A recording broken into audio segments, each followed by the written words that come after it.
Hello, everyone, and welcome to Slash Film Daily for Monday, June 10th, 2019. On today's episode, we're going to be talking about the latest film and TV news. My name is Ben Pearson. I'm the senior writer at SlashFilm.com, and today I'm joined on the podcast by Slash Film writers Hoai-Tran Hey, everyone. and Chris Evangelista. Hello, folks. All right, guys, so let's just jump right into the news today. Chris, Dark Phoenix, the most recent and possibly last, at least of this era, X-Men movie, came out this most recent Friday. And unfortunately, it has not performed very well at the box office. But in addition to that, some reports have come out about the making of this movie. What do we know about the tragedy that is Dark Phoenix? Well, Ben, don't forget New Mutants, which might come out someday. Oh, yeah, I think that'll right. technically be the last of whatever Fox's X-Men films are, if it ever comes out. But there's this fun new trend I've noticed recently. I don't know if it's new in general or if I just noticed it recently, but anytime a big movie comes out and it just seems like it's doomed from the start, there's almost immediately a story in one of the trades, Variety or Deadline or The Hollywood Reporter, in which unnamed sources start pointing fingers and start starting to explain why everything went wrong. It happened with, The Mummy, the Tom Cruise Mummy. It happened recently with Hellboy, and now it's happening with Dark Phoenix, because Dark Phoenix came out over the weekend, and it's looking like it's going to lose at least $100 million at the box office, and no one wants to take the blame for that. So, as usual, the anonymous sources are now out there. They're talking to Deadline and other publications, and they're trying to explain what happened. One of the things they blame is, the reshoots, which everyone knew about, and really reshoots are not that uncommon, especially for big movies like this. Reshoots are usually even built into a lot of movies' schedules, but the problem with this film was the reshoots ended up pushing the release dates around more than once. And then even more release date problems happened. And again, this is all anonymous sourcing, so take it with a grain of salt. There's a chance this isn't true. But word has it that Stacey Snider, who is the CEO of Fox Studios, was asked by James Cameron, who has a lot of pull at Fox because, Avatar is the biggest movie ever, and he made that movie. James Cameron came to them and said, look, I don't want my movie Alita Battle Angel, which he produced, opening in Christmas, because then it's going to have to compete with Aquaman and Mary Poppins Returns. So I want you to open my movie in February. The problem is the folks behind Dark Phoenix were hoping to open Dark Phoenix in February to get a jump on Avengers Endgame and Captain Marvel. But because James Cameron has so much sway, Fox pushed Dark Phoenix to a summer release and opened Alita in February. And so that's being hailed as one of the reasons the movie failed, even though I really don't think that's the biggest reason it underperformed, but it might have done better if it had opened in February before everything else. So there's that. Yeah, wow, that sounds... wait, Chris, have you seen Dark Phoenix yet? Absolutely not. Okay, yeah, me neither. So HT, as the only one on this podcast who's actually seen this movie, does hearing anything about the troubles behind the scenes on this film, does this surprise you in any way based on the actual final product? Does not surprise me in the least. I talked a little bit about this before. Dark Phoenix is not a great movie. It's not a complete disaster like a lot of critics are calling it, but it is a big mess. And there are several tonal shifts and that are very unexplained. And there's just a lot of issues with this movie that definitely feel like they have been kind of cobbled together after the fact. And it's definitely it's kind of sad that this is how the X-Men franchise, well, not this, but the New Mutants is how this franchise is ending. But yeah, it seems like none of this is a big shock to me, is what I'm going to say. Yeah. And go ahead. I was going to say, a part of me really wishes Fox had dumped this movie and pushed New Mutants instead, because at least, this is my humble opinion, but at least New Mutants looks different. It looked like something different, and maybe that's what audiences might have wanted. Whereas Dark Phoenix, not only is it just another X-Men movie, it's something that already was made into a movie with X-Men: The Last Stand and with the same writer too. Right, exactly. So maybe if Fox had been oh, let's give them something they haven't seen before, that would have done better. But then again, what do I know? Maybe that would have bombed too. I don't know. Yeah, I'm right there. And both Stark sisters are just not having a good time right now. Yeah, in the X-Men universe, I forgot that Maisie Williams is in New Mutants. Man, is that movie ever going to come out? We'll have to wait and see about that. But talking about the X-Men franchise, there's I guess it was probably about this time last week, we learned that around a decade ago, 20th Century Fox was developing a movie, an X-Men movie that would have featured other superhero characters that they were licensing at that point. So Fantastic Four, Deadpool, Daredevil, all of these characters were going to be in the same movie. And we didn't really know much about it because Zach Stentz, who was one of the writers who was hired to write this secret X-Men project, couldn't really talk about it. But The Hollywood Reporter on Friday afternoon published a newsletter that has a breakdown of what this movie would have been. And I'm just going to read this to you guys because this is fascinating to think about, especially in light of the performance of Dark Phoenix and sort of as an alternate history in comic book movie fandom, geekdom, all of that stuff. So according to The Hollywood Reporter's sources, Fox considered building toward a crossover movie that would have pitted the X-Men against the Fantastic Four. Think of it as a civil war for the Fox Marvel characters. The studio enlisted X-Men First Class screenwriters, which are Zach Stentz and Ashley Edward Miller, to pen the script, which saw Johnny Storm go nova while trying to apprehend the villain Molecule Man. Johnny blows a hole in Manhattan and sparks the Superhero Registration Act in response to the carnage.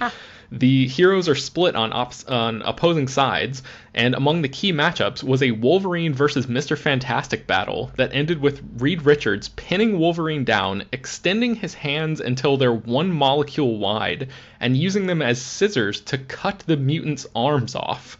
Eventually, the heroes make peace, leading to a post-credit scene that teases what's next, a Skrull invasion.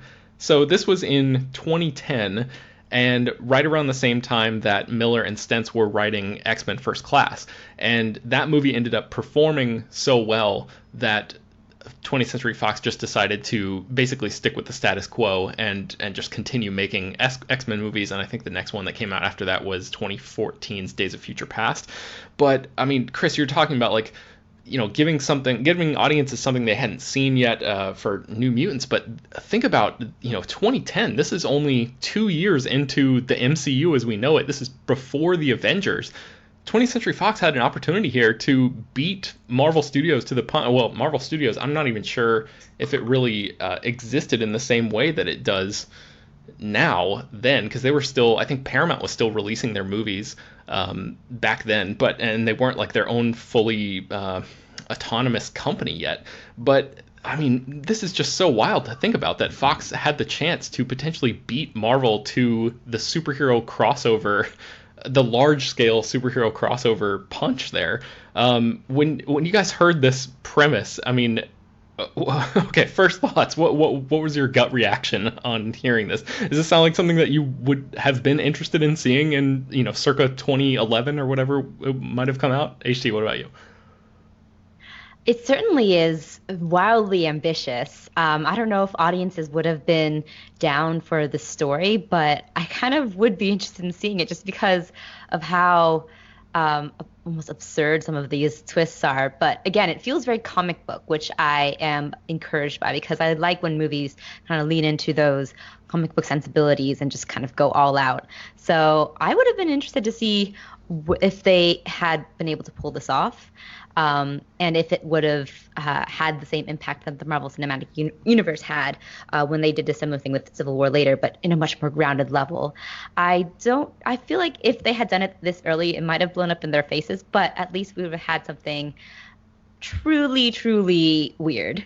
Yeah, that's true. And Chris, I forgot to mention before I get your response that Paul Greengrass, who directed a lot of the Bourne movies and films like Captain Phillips, was flirting with directing this movie. So taking that combination, taking that into consideration, what do you think about this, Chris?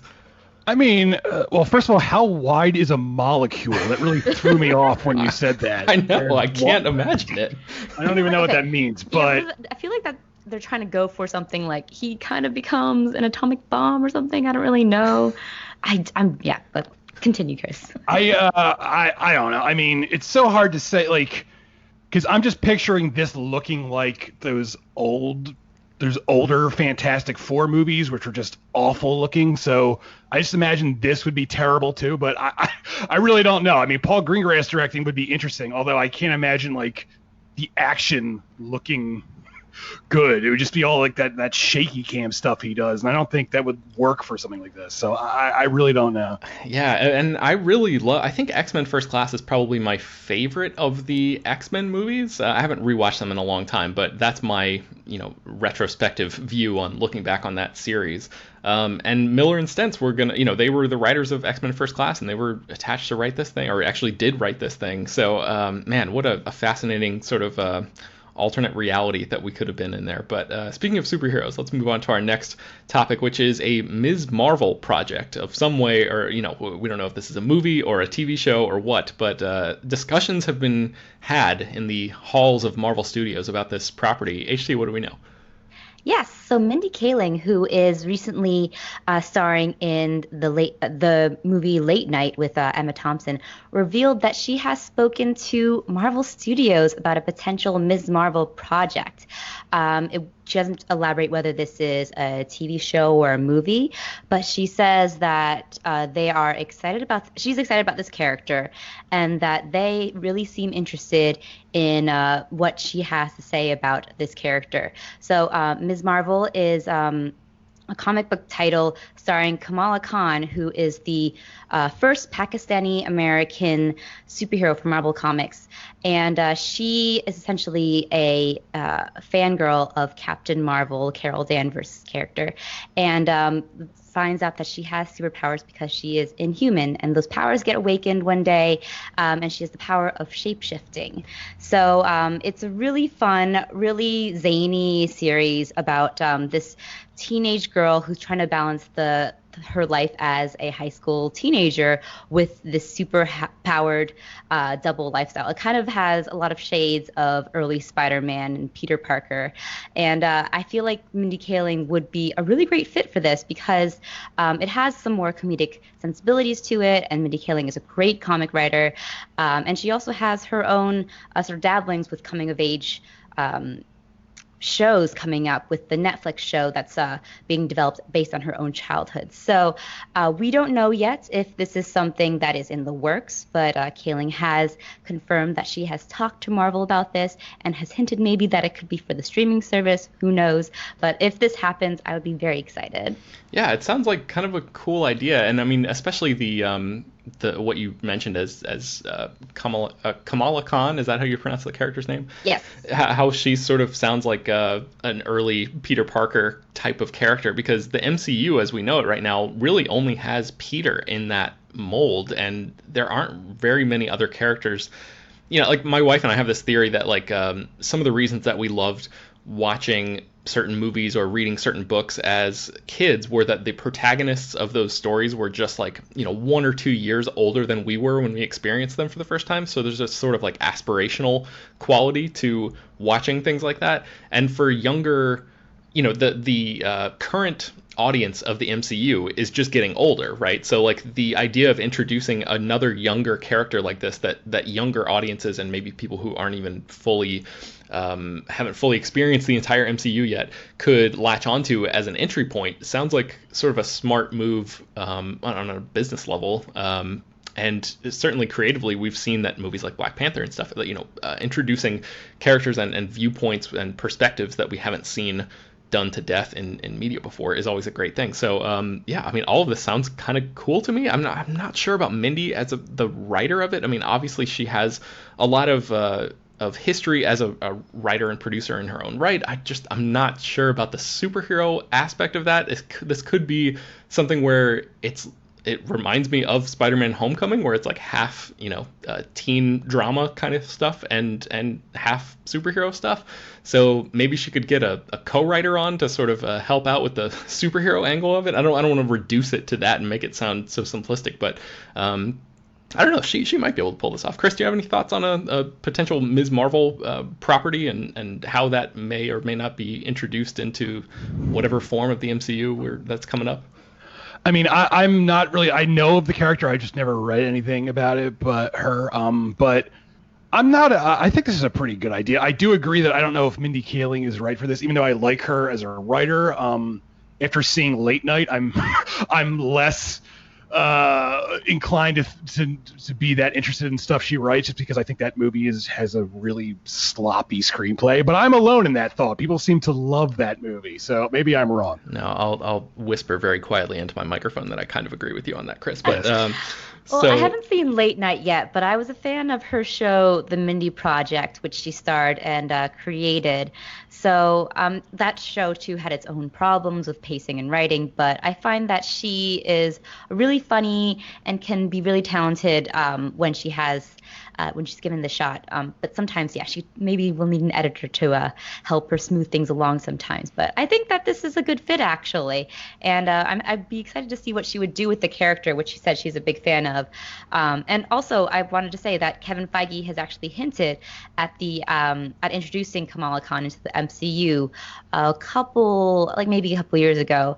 But once Captain Marvel was introduced into the fold. So potentially now that Captain Marvel is part of the MCU, we might see Kamala Khan either in the movies or in TV. Yeah, I mean, it certainly makes sense on a story level as well. And actually, you mentioned Mindy maybe could use an editor. Maybe all she needs is Kevin Feige. Just like a guiding force who can sort of shape the loose, like form an umbrella over her for where she can operate underneath that. And that's the whole thing about the MCU. It's all like producer driven, and people have been able to bring their certain flares to it here and there, but yeah, certainly from a writer's perspective, being able to create a character like that, or create a movie or a Disney Plus show or something for a character like this would be a pretty interesting challenge. So yeah, we'll have to keep our eyes on that and see how Ms. Marvel comes along in the future. But in the meantime, let's jump over to the Blair Witch Project. This movie came out almost 20 years ago, I guess, right? Or maybe earlier than that. I don't know. Was this a 1999 movie, Chris?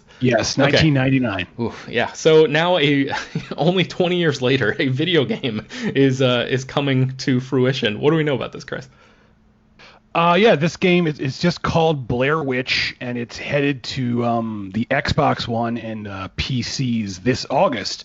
And the game is set in 1996, and you play as a cop trying to find a kid who went missing in those haunted woods, and it actually looks pretty cool. I don't have an Xbox One, and I doubt I'm going to buy one just for this one game. But if I played games, I might get this, just because I like the Blair Witch Project. I'm a huge fan of the original. I even like the first sequel, not so much the latest sequel, but I liked the first one. And this looks like a good, creepy first-person game. It kind of looks like that game Alan Wake, if anyone ever played that. But so I'm vaguely interested in this. Someone feel free to buy me an Xbox One, and I'll play this.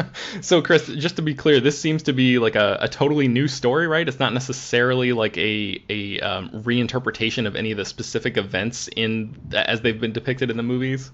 Right. It's set in 1996, which is actually before the first movie was released, and it also conveniently sidesteps all the sequels. So this is a self-contained story.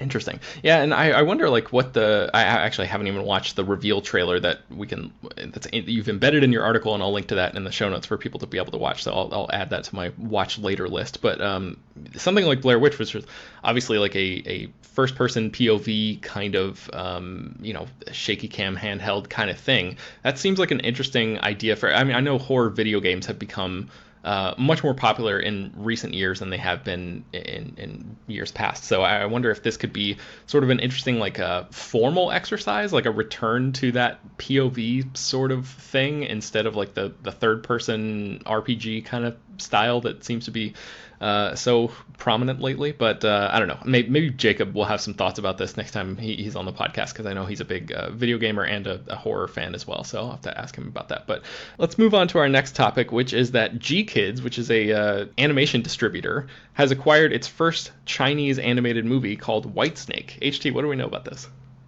GKIDS. So GKIDS is an indie animation distributor, which is best known for distributing award-winning fare like The Breadwinner, My Life as a Zucchini, and all the works of Studio Ghibli recently, has just acquired the U.S. distribution rights for White Snake, which is the latest sumptuous box office hit in China. It grossed 67 million at the Chinese box office and became one of the top performing Chinese-made animation films.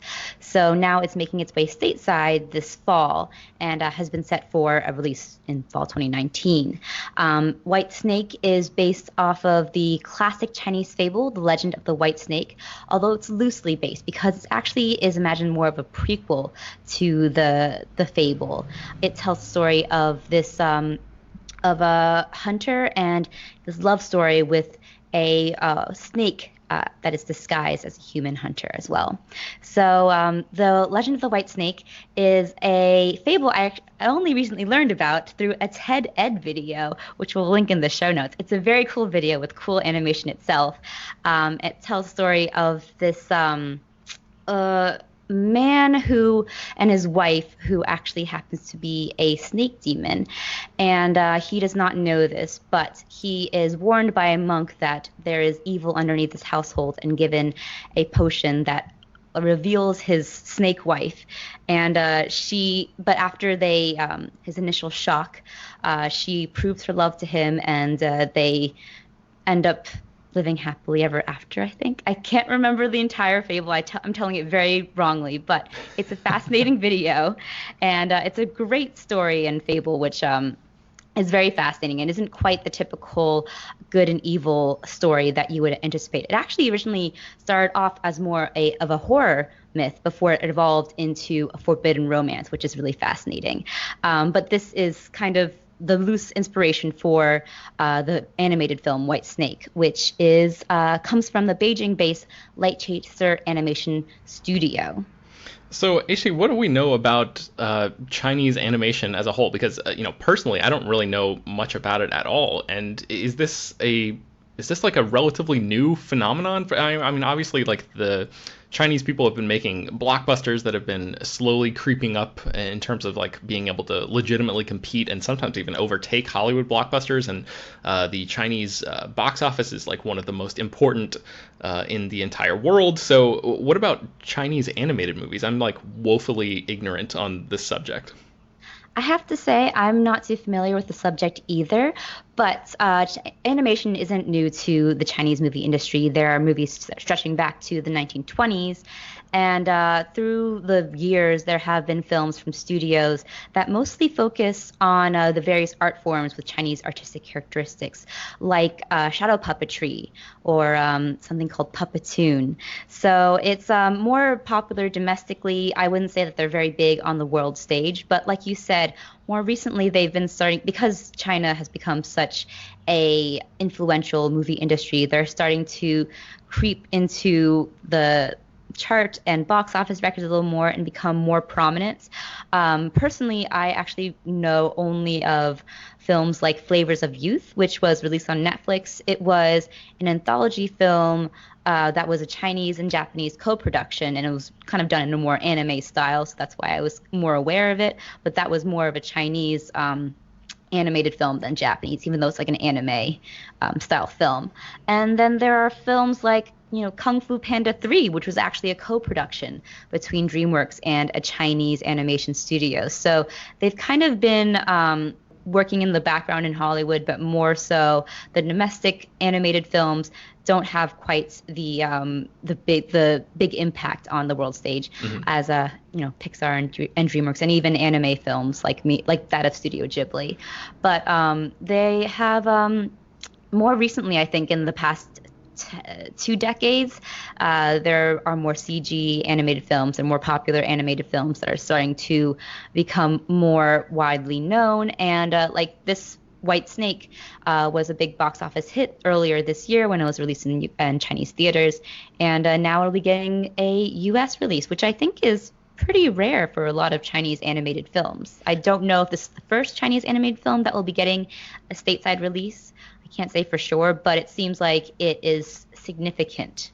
Yeah, and I would encourage people to watch this trailer because it's only a minute long, and it's in the article that's in the show notes, and it's really gorgeous. There's like a lot of, I was surprised at how beautiful a lot of this animation looks, so I would definitely encourage people to check that out. Let's move on to Glow Season 3.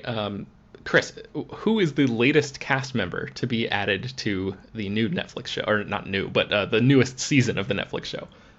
Gina Davis is going to be on Glow Season 3. She's going to be in 5 of the 10 episodes. And that I can't imagine anyone who doesn't like this news. Glow is a good show. Everyone likes Gina Davis. This is a win-win for everyone. Sometimes news is good, and this is one of those times. I actually don't even really have much more to add than that, because I just wanted this to be a PSA to everybody to know that Gina Davis is joining Glow, because as you mentioned, this is just it's pretty glorious news. She's great, and she seems like such a perfect fit for that world. So what kind of character is she going to be playing here? She is playing a former showgirl turned entertainment director of a hotel in Vegas. If anyone who's watched Glow Season 2 will know that season ended with the characters, they're going off to Vegas to start the show over there. So Season 3 is going to be set, at least partially, in Las Vegas. That's awesome. So I guess let's just move on then to our last piece of news. And this one is a little bit more interesting, or a little bit more involved, I should say. And that is the new, I guess, is this a subscription service? I think it is, technically. It's going to be a subscription service called Quibi. We've talked about this before. I think that's how you pronounce it. It's short for Quick Bites, or like a, what is that, a palindrome? No, not a palindrome. That's backwards, and that's the same thing backwards and forwards. What is the term where two words are conjoined? You know what I'm talking about? I don't know, but this is stupid is the word I would use for it. Okay. Portmanteau. So portmanteau. Thank you, HT, for the save. All right. So Quibi is a new subscription service. And Chris, I'm going to ask you to sort of give us a rundown on that, and then we'll get to the actual news of the day. But what is Quibi for those of us, those listening who haven't heard us talk about this before? So Quibi is being advertised or sold basically as Netflix for your phone, because it's going to be a bunch of short form content. We're talking like 10 minutes here. It's also going to cost $5, which seems way too high for this sort of thing, and they might want to rethink that. $5 a month? I guess so, yeah. Which honestly, paying anything for short content like this seems dumb to me. Like 10-minute stuff, like I just picture that as being free, but what do I know? It's set to launch in 2020, and it's lining up some interesting content creators. Steven Soderbergh is going to be making something. I think like Guillermo del Toro is involved in this too, like Antoine Fuqua. Think so. Yeah, so they're already trying to line up some heavy hitters, and they've just attached the heaviest hitter of all, and that's Steven Spielberg, who is going to be writing a, quote, creepy and super scary series that can only be watched at night. There's like the way they're going to be having it is like the player for this episode. This show will only play after midnight, because I guess that's like extra spooky. We don't know what it's called. We don't know what it's about. We just know that Spielberg is writing it, and that's interesting because everyone loves Steven Spielberg. It's also interesting because he spent so long railing against Netflix, but here he is writing something that's literally meant to be watched on your phone. So I guess he doesn't care that much after all. Yeah, this is fascinating because Spielberg hasn't written anything since the screenplay for AI back in 2001. So this is like the first time that he's going to be taking a creative lead in that regard on any project, movies, TV shows, anything. And he chooses this sort of short form horror entertainment, which is like an odd choice for him. Don't you think so, Chris? Yeah, I mean, he's very good at suspense. I don't know if he's great at outright horror. I mean, he did write Poltergeist or come up with Poltergeist, and he also directed it, depending on who you ask. Allegedly. But I don't really picture Spielberg as a horror guy, but maybe he has something up his sleeve here. Maybe we'll see how it turns out. So, HT, what do you think about the idea of, I guess, forcing the audience to, if they want to see this content, that they have to watch it between, X hour and X hour before it disappears? It's sort of like reminds me of like a Snapchat kind of thing, but I guess the window is going to be a little bit larger than that. So, or is it? I don't even know. I don't even have Snapchat, so that's just how far outside of the realm of my knowledge this goes. I don't know if Snapchat is like Instagram stories where it sticks around for 24 hours, but so this might even be a smaller window than that. But like, what do you think about the idea of altering the window in this way, the viewing window in this way? Well, Instagram stories are kind of a copy of Snapchat, so it's definitely the 24-hour thing comes from Snapchat stories, but Snapchats that's sent to people, I won't go into it. I got to have the millennial explain to me how technology works on this podcast. People aren't on Snapchat anymore. It's okay. What is it? What was I think? I think it's an interesting way of building buzz and trying to kind of recapture like that monoculture with TV watching that is kind of dissipating now. I don't know if it'll work with just, high profile names like Spielberg. People will go to see a Spielberg movie, but will they tune in at like midnight to watch something that was maybe written by Spielberg and may or may not be good? Who knows? Yeah. I don't know. Yeah. Chris, what do you think about the viewing window? I mean, it's an interesting gimmick. I don't really know. I mean, I'm interested just because Steven Spielberg is involved. If he wasn't involved, I would have zero interest in this. So make of that what you will.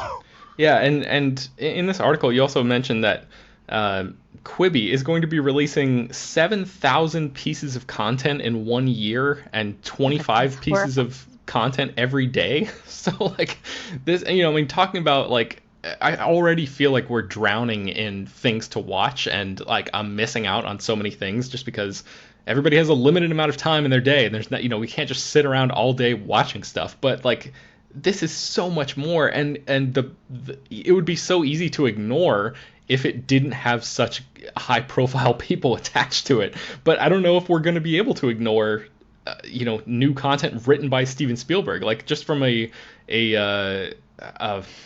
I don't know, a pop culture perspective, like H2 was talking about. Like, will audiences show up for this? I don't know if general audiences will, but certainly people who care about movies enough to be listening to this podcast and reading Slash Film on a regular basis will probably be interested enough to seek it out. So Chris, as somebody who like covers the streaming beat for the site all the time, I mean, how are you like pulling your hair out at just the thought of Quibi and like all of this extra content that you may or may not have to cover?